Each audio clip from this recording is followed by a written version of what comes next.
Hi. So just look straight ahead. Here we go. Show us what it's like to run like a mom. Like my mom? Yeah, like your mom. Come on, we're late again! Hurry! Hurry! We have to go now! We have to go now! My mom doesn't run, she power walks. Eat your breakfast in the car, come on! I have to pee. No time. There's never time. I'm exhausted.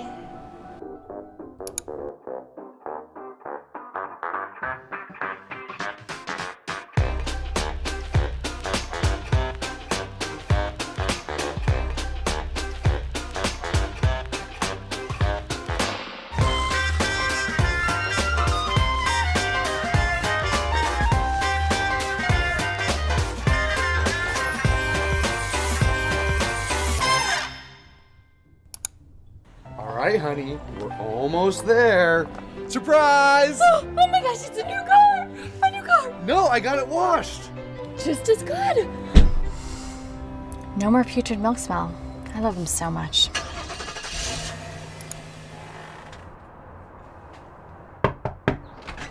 Hello? Hi, are you Elle? Yeah, I am. I have a special message from your mom, Joan. Oh my gosh. Hi, Al. I just wanted to let you know how much I love you. And that you haven't invited me there for a while. No, I haven't. So, surprise!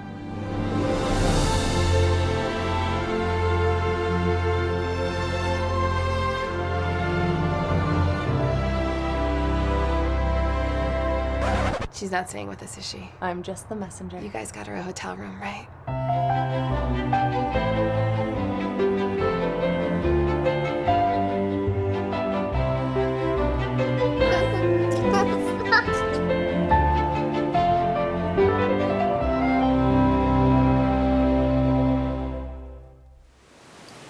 Well, good morning and happy Mother's Day to each of you. It's Saturday, May the 9th, the day before we actually celebrate Mother's Day, but we're going to celebrate Mother's Day in a little different fashion today. I hope the beginning video was a good one for you.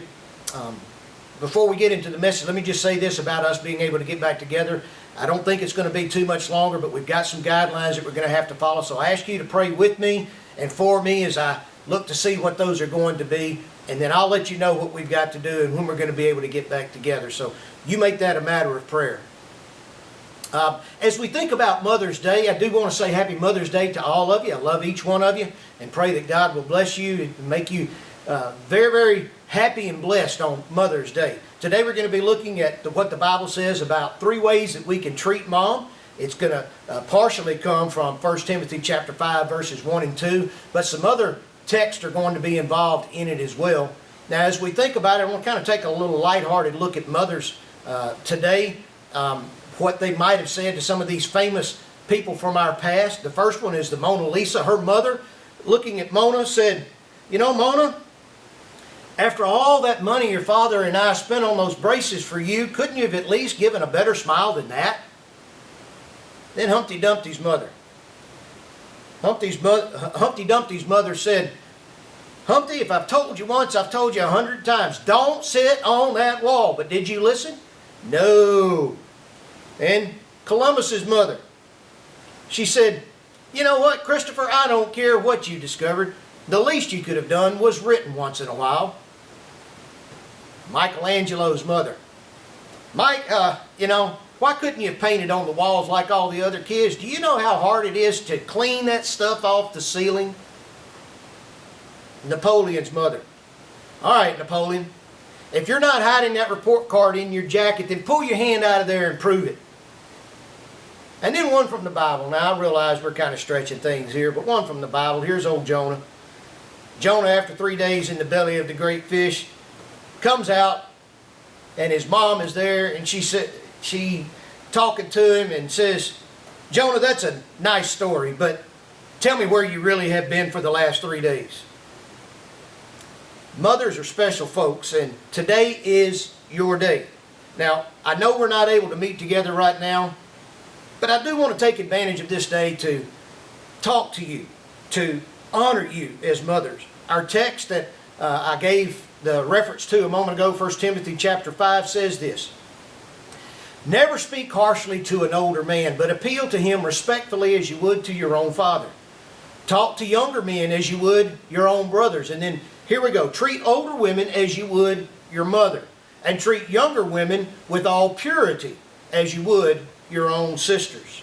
Paul instructed Timothy in no uncertain terms to reverently honor the women in his life. Too many today no longer do this. They need to hear these words. They need to be reminded that we're supposed to honor and respect the women in our lives. Some men today think it's cool to call their wives a trophy wife because they're attractive or because they're made up with special makeup to look like something in particular. And I'm not faulting any of that. I don't mean to disrespect anyone for that. But calling a wife a trophy wife is really not showing her honor and respect. Honoring women means holding them in high regard, no matter who they are. Mothers, both biological and spiritual, are to be shown love. Dawn's mother serves as both a biological mother because of Dawn and a spiritual mother to me. With my mom gone, Martha is the closest thing to a birth mother that I have. And I do what I can to show her love. One way that I do that is to love Dawn and to treat her with respect. And I'm going to call Martha and tell her, thank you for that gift again. We've been married over 3 decades now. And had it not been for Martha praying for us and God working in our lives the way He has done to really draw us together, who knows what we would have done in our early days. I hope you'll show your special mom the love that you have for her before this day is over. So how do we treat her mothers? How are we supposed to anyway? Well, I want to give you those 3 ways that I mentioned at the very beginning that we are supposed to treat our mothers. A very special way. And you're going to easily remember these. They all 3 begin with H and easy to lock in your brain. So the first way that we can show love to a special mom today is to show her honor. To show her honor. And it is a biblical commandment. You know, in the 10 commandments, the first commandment that is not God centrally focused is this commandment that says, honor your father and mother. Everything else before and after is talking about other relationships, but this one in particular says we are to honor our fathers and our mothers. God begins with, we're not supposed to have any other gods but Him. Then He says, no idols. We're not supposed to use the Lord's name in vain. And we're supposed to honor the Sabbath, to spend time resting with Him. Then He gets to this pivot point and He says, honor your father and mother, then you will live a long, full life in the land the Lord your God is giving you. It comes before, don't lie, don't steal, don't murder, don't commit adultery, and don't covet. All of those others hinge on learning how to love and respect our parents, which teaches us how to love and respect other people. This same commandment is quoted verbatim in the New Testament by Paul in the book of Ephesians, chapter 6, verse 2, where he said, honor your father and mother. And he throws in a little extra phrase in that verse to say, this is the first commandment with a promise. It's important that we understand that we should honor our mothers. It's the same word Peter used when he instructed husbands in treating their wives. Look at what it says. In the same way, you husbands must give honor to your wives. Treat your wife with understanding as you live together. She may be weaker than you are, but she's your equal partner in God's gift of new life. Treat her as you should, so your prayers will not be hindered. That's 1 Peter chapter 3, verse 7. Paul, we've already seen a little bit in the beginning of chapter 5 in 1 Timothy. A few verses later, Paul uses the same word talking about leaders in the church. That word, honor. Look at what he says. The elders who direct the affairs of the church well are worthy of double honor, especially those whose work is preaching and teaching. You see, we should show honor to our mothers in a very special way.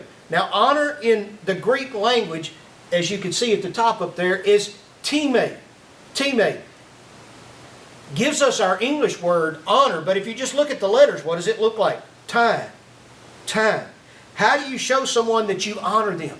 You spend time with them and you spend time on them, doing the things that are important to them. Mothers, both biological and spiritual, have poured themselves into our lives. They've changed their diapers when we were little and cleaned the throw up off of us and them when those things happened. They've washed thousands of bottles and loads of clothes for us as we've grown up. They taught us about God who sent His Son Jesus to die for us. In my case, maybe a half a dozen trips to the ER, a million trips to the ball field for ball games, marching, to parades, scouts and RAs, and believe it or not, in the 9th grade, even some dance lessons. Listen, mothers spent time with us. And the temptation in young and middle adulthood is to get so busy in life that we kind of overlook our parents. We neglect them. But Scripture instructs us to give our mothers honor, to give them time. Now, listen, I'm not telling you to move back home. That's not what the Bible teaches at all. Matter of fact, in Ephesians 5:31, Paul instructs us that we're supposed to leave our homes and move out and do our own thing, not to live at home all of our lives. But here's what I'm saying. I'm telling you that you need to call home today if you can't go visit. If you can, go visit. Send them an email. Send them an e-greeting card. Check on their needs.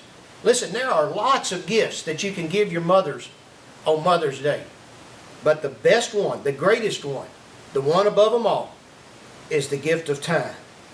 Mother Teresa said, there are many in the world who are dying for a piece of bread, but there are many more who are dying for a little love. Some of those people who are dying for some love are mothers. Spend money, resources on Mom. But don't forget to show her your time, to give her your time. Showing Mom honor is a way to show that you love her. But it's not the only way. There's a second way that we can show Mom that she's special. Help her out. Help her out. It's a biblical directive. Now, on the lighter side, maybe you heard the story about the 3 sons who had moved out, become very successful on their own, and prospered very, very nicely. Getting back together one day, they began to discuss the gifts that they had given to their mother as she had gotten older. And the first one said, you know what? I built her a big, big house. The second one said, I got you beat. I gave her a Mercedes with a driver. And the third one smiled at him and said, I've got you both beat. You remember how Mom enjoyed reading the Bible? Well, you know she can't see very well now, so I sent her a remarkable parrot that recites the Bible.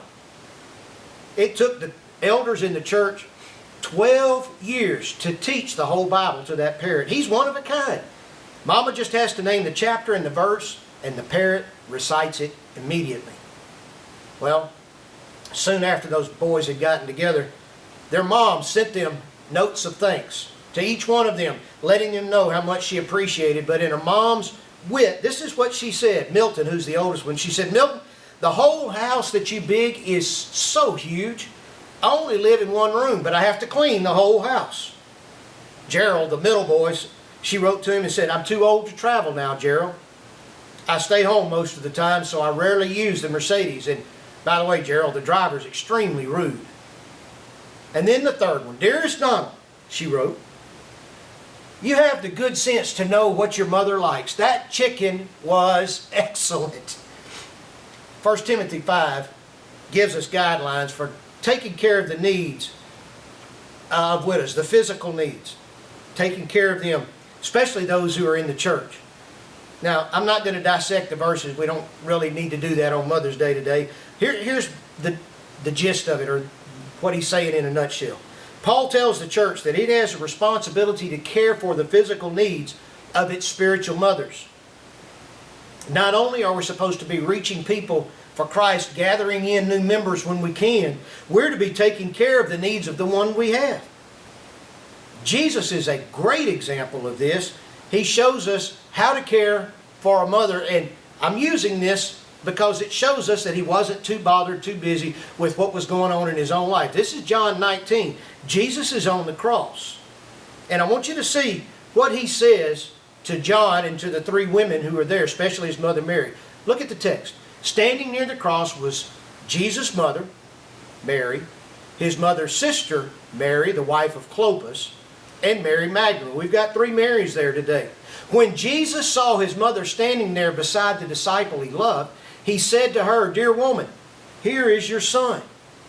And he said to this disciple, John, here is your mother. And from then on, this disciple, John, took Mary, Jesus' mother, into his home. You see, while Jesus was dying on the cross for the sins of the world, he was not too busy to be able to take care, to see that his mother's needs were met. The cross was an excuse for Jesus to take care of his mother. Listen, if you think you can ignore your mom, if you think you can neglect your mother, you got to top the cross to be able to do that. So we're supposed to give honor to our mothers, to meet their needs. And then last, the third way that we can show love to a special mom today is to hear her out. Hear her out. And we're going to take a look at some biblical wisdom, or at least hear some of it today. When you think about it, you know, you can think about all the different things that your mom taught you in the area of wisdom. I think about these. These are kind of lighthearted, but my mom taught me about religion. And when I was a little kid, I would get the grape juice after the Lord's Supper. And church had carpet in it at that time. Not everywhere, but at least in part of it. We had these theater-style seats that folded up. And I would go around and get the grape juice that was not used and drink it. And if I spilled it, this is what my mom would say: you better pray that that stain will come out of the carpet. My mother taught me logic. This is what she said: because I said so. That's why. Logic. My mom taught me foresight too. She said, you better wear clean underwear just in case you have another accident. I was accident prone when I was a kid. My mom taught me irony. She said, keep laughing and I'll give you something to cry about. My mom taught me about stamina when I was a little kid. She said, you're going to sit there until you finish all those Brussels sprouts. I hated them when I was a kid. She taught me about the weather. She said, it looks like a tornado ripped through your room. My mother taught me about the circle of life, and some of you can relate to this one especially. I brought you into this world, I can take you out. Listen to what Solomon, the wisest man who ever lived, said in Proverbs about the wisdom of mothers. Proverbs 1:8, he said, listen, my son, to your father's instruction, and do not forsake your mother's teaching. In chapter 6, verse 20, he quotes the same thing again. My son, keep your father's commands and do not forsake your mother's teaching. In Proverbs 15:20, he said, a wise son brings joy to his father, but a foolish man despises his mother. Solomon was telling his sons, listen to your mother. Words of wisdom. Words of wisdom. Pay attention to what she's saying. Now, are moms always right? No, they make mistakes. They're human. But right or wrong, moms always have your best interest at heart. Can you say that about your investment broker or your boss at work? You know, the broker, he's more concerned about his commission than he is about your welfare. And your boss at work is more concerned about your productivity than he is about your happiness on the job. Listen, moms always, always, always have your best interest at heart. At least, listen to what she has to say. Now, Paul told Timothy to reverently honor the women in his life. Mothers, both biological and spiritual, are supposed to be shown love. And we've looked today at 3 ways that we can show love to a special mom. We can show her honor, we can help her out, and we can hear her out. Those are the 3 H's. Honor, help, and hear. I hope you'll show love to your special mother today before the day is over. Now, men and young people, we have 2 choices, and really only 2 choices that we can make today. We can do what the Bible says concerning our mothers, or we can not worry about their physical needs and not listen to what they say. We can dishonor them by not giving them time. How should you treat your mother? Well, you know, mothers are a little picture of God. Isaiah 66:13 says that I will comfort you there in Jerusalem. Look at it. As a mother comforts her child.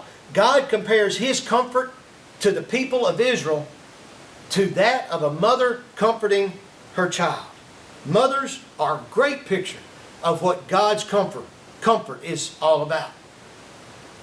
I ran across a story, and it's a true story that happened during the Holocaust of World War II. Solomon Rosenberg, his wife, and his 2 sons were arrested together with Rosenberg's mother and father. And their crime? They were Jews. You can hear it in his name. They were placed in a Nazi concentration camp, and it was a labor camp, and the rules were simple. As long as you could do your work, you're permitted to live. When you become too weak to work, then you'll be exterminated. Well, Rosenberg watched as his mother and father were immediately marched off to their deaths. He knew that the next would be his youngest son, David, because David had always been a sickly, frail child. Every evening, Rosenberg came back to the barracks, and after a long day of work, he searched the faces there in the barracks to find the faces of his family. When he found them, they would huddle together and hug one another and thank God for another day of life. One day, Rosenberg came back and he couldn't find those familiar faces. He finally discovered his son Josh over in the corner of a room, hunkered down, weeping and praying. And he said, "Josh, tell me it's not true. Tell me, tell me." And Josh turned to his dad and said, "It's true, Dad. David wasn't strong enough to do his work." And so they came for him. But Mr. Rosenberg asked his son, "Well, wait a minute. Where's his mother?" "Oh, Dad," he said, "when they came for David, he was afraid. And he cried. So Mom took him by the hand and said, 'Don't be afraid, David. Everything's going to be okay.' And she took him by the hand and went with him. This illustrates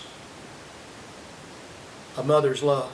A love so strong that she would choose to give up her own life to make sure that her son was comforted. Agatha Christie said, "A mother's love for her child is like nothing else in the world." This is also a picture of the sacrificial love of Jesus that He has for us, to keep us from fearing death. Jesus went before us. He took death head on. And then He returned from the grave so we would have hope in the resurrection.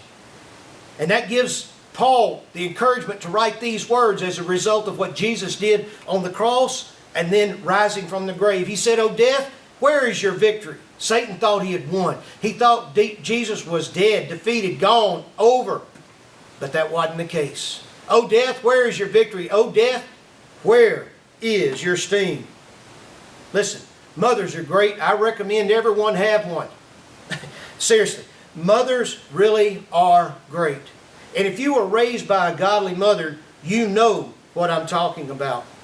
Mothers make sure everything is right and okay with their children. They take care of their families. And the least we can do today is to take care of them as best as we can, wherever we can, whenever we can. If we're together with them, then definitely, or plan something for your reunion. How should you treat your mother? If we were together, I'd ask for a show of hands, so I'm kind of going to go ahead and do that. You can lift your hand there. God will understand the commitment. I ask you, will you commit to show your love to a special woman who has been a mother, physical, spiritual, you name it. Someone who has been special to you before the day is over.